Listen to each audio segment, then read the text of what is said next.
Hello, students. You're welcome to yet another intriguing class with me in government. In today's lesson, I will be teaching you the topic Electoral Constituency. So, let's look at the lesson objectives.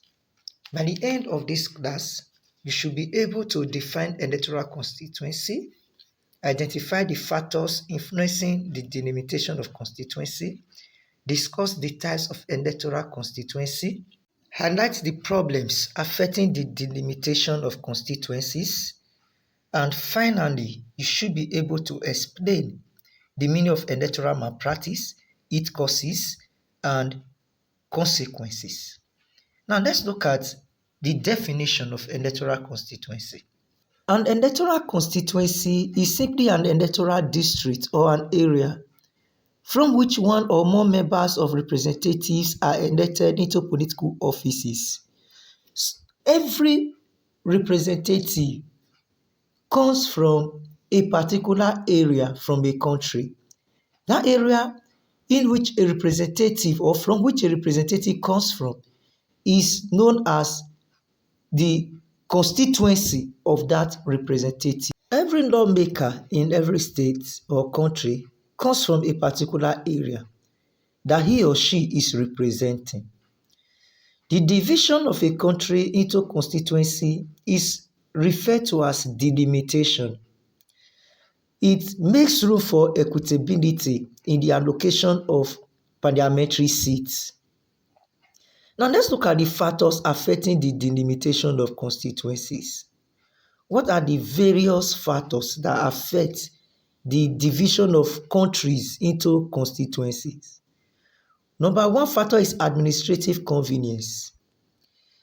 That is, the need to consider convenience has often led to merging of some local areas that are near to one another.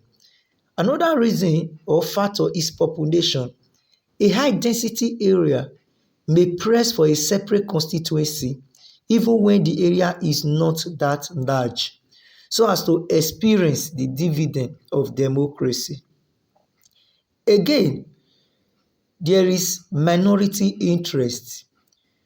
Some areas have been carved out as a constituency, not for their large area or population, but most importantly, to satisfy the interest of minorities.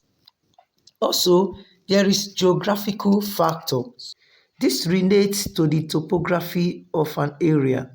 A constituency area must be considered in relation to its accessibility, that is, the geographical location of that constituency.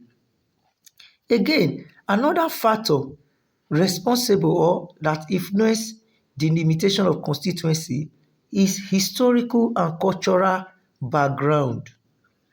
People with same historical background and of course same culture should be grouped together. And when such persons are grouped together, or grouping of such people together is a factor that influences the limitation of constituency. Again, another factor is number of seats available. The number of seats available and to be allocated to each constituency can influence the delimitation. They usually consider the number of seats that are available before a country can be divided into various constituencies. Now let's look at the types of constituencies we have. What are the various types of constituencies that we have? Basically, there are two major types of constituencies. One is single member constituency or district system. The other is multi-member constituency. Let's take them one after the other. The single member constituency is a direct system. It requires the election of only one member into the legislature. The system is done in every election, where every voter is entitled to only one vote. What are the various merits of single member constituency? There is close touch with the constituency. It is simple and economical. It is more democratic. It encourages local talents. It provides a stable majority in the legislature. Also, it gives room for active interest in political process.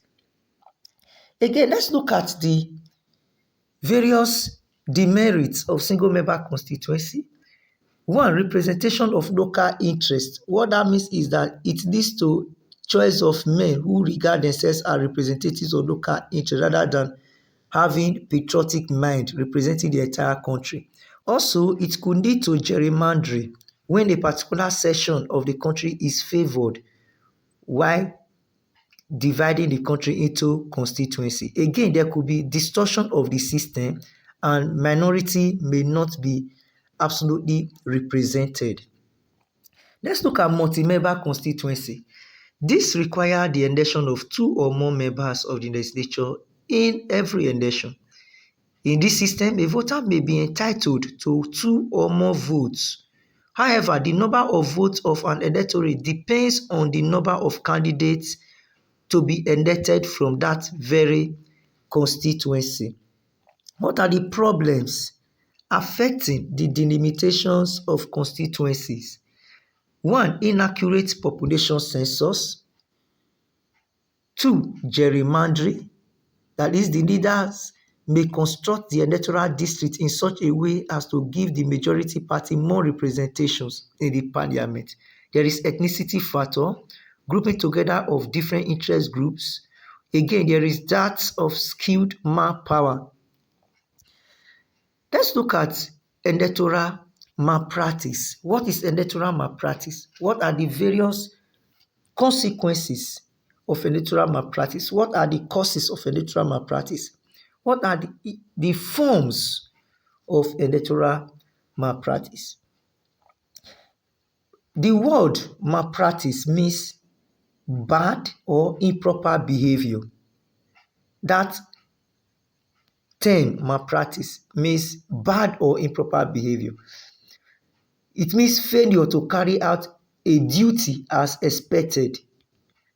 So malpractice means failure to carry out a duty as expected. So electoral malpractice means the manifestation of all kinds of electoral misconducts capable of derailing the electoral process. It is a way of doing or conducting an election from the usual or standard way. Electoral malpractice occurs before, during, and even after elections. It is usually perpetrated in order to gain advantage over others. For politicians to acquire political powers using various means such as intimidation of political opponents, vote buying, thuggery, and so many forms of malpractice. Sometimes these politicians use security agents, electorates, and even those that are supposed to be key players in conducting the elections. What are the various causes of electoral malpractice? Number one is poverty. Especially in Nigeria, the rate of poverty is very high and people can do anything to get money. Other causes include illiteracy, ethnic influence, extravagant spending among politicians, over-ambition of politicians, frustration, especially when politician has lost so many elections in the past, and even sometimes hidden foreign influence. Now let's look at forms of electoral malpractice. One of them is the use of fake ballot papers, underage voting, bribery. They bribe the electoral officials and have their ways. Artificial scarcity of electoral materials, the use of thugs and intimidation, fake manifestos, stealing of electoral materials, again, rigging of election results. And what are the various consequences of electoral malpractice? One, apathy. People may not want to participate because they believe that their votes do not count anymore. 2. Corrupt leadership. It enthroned autocratic leadership. There are sometimes loss of lives and property. It often leads to military intervention. And again, a country may be faced with international sanctions when their elections are not free and fair.